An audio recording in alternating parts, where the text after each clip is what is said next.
নমস্কার বন্ধুরা, আমার চ্যানেলে আরও একবার আসার জন্য ধন্যবাদ। তো যারা যারা চ্যানেলটা সাবস্ক্রাইব করেননি সাবস্ক্রাইব করবেন, কলবাড়ি নাইট স্পোর্টস।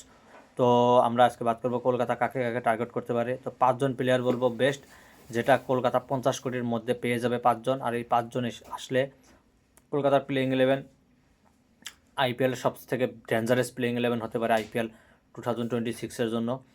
তো মেনলি কথা আগ না বাড়িয়ে শুরু করা যাক। তো মেনলি প্রথম প্লেয়ারটা যে হবে সেটা হলো ক্যামেরন গ্রিন। তো অবভিয়াসলি ক্যামেরন গ্রিন কিন্তু হট প্রপার্টি হতে চলেছে সব টিমের জন্যই। তো প্রথমে কিন্তু ক্যামেরন গ্রিনের পাশে ছোট ছোট টিম যাদের পার্স কম তারা আগে বিডিং করবে, তারপরে মেনলি আসবে সিএসকে। 15 কোটি আপ হওয়ার পরে কিন্তু সিএসকে আর কলকাতা এন্ট্রি মারবে, তারপরে কিন্তু মহাযুদ্ধ হতে পারে কলকাতা আর সিএসকের মধ্যে। কিন্তু সিএসকেও কিন্তু চাইবে যে ক্যামেরন গ্রিনকে নিতেই হবে।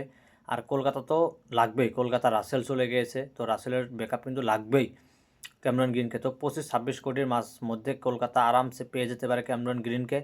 তো ক্যামেরন গ্রিন কলকাতাতে আনতেই হবে। তো আমি মিনিমাম ধরে নিচ্ছি 25 কোটি। তারপরে 2 নাম্বার হবে মাতিসা বাতিরানা। তো মাতিসা বাতিরানাকে কিন্তু কলকাতা 14-15 কোটি মিনিমাম খরচা করতে হবে।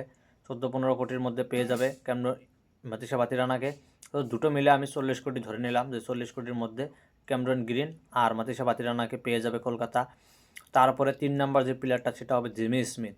তো জিমি স্মিথকেও কিন্তু নিতে গেলে মিনিমাম 5 থেকে 6 কোটি খরচা করতে হবে কলকাতার। তো 5 থেকে 6 কোটির মধ্যে জিমি স্মিথকে পেয়ে গেলে তো খুবই ভালো একটা ডিল হবে। তো আমি মোটামুটি 45 কোটির মধ্যে 3জন প্লেয়ার কলকাতাতে আসতে চলেছে, আমি ধরে নিচ্ছি যে আসবে। তারপরে 4 নাম্বার যে প্লেয়ারটা সেটা হবে জনি বেস্টো। তো জনি বেস্টো কিন্তু অত দাম যাবে না, 2 থেকে 3 কোটির মধ্যে পেয়ে যাবে জনি বেস্টোকে। তো জনি বেস্টোকে কিন্তু কলকাতা নিতেই হবে। তো আমি ধরে নিচ্ছি 3 কোটি। তো 48 কোটির মধ্যে কিন্তু এই 4জন প্লেয়ারকে কলকাতা নাইট রাইডার্স পেয়ে যাবে। তারপরে 5 নাম্বার যে প্লেয়ারটা সেটা হবে একটা ডোমেস্টিক প্লেয়ার। তো তার নাম হলো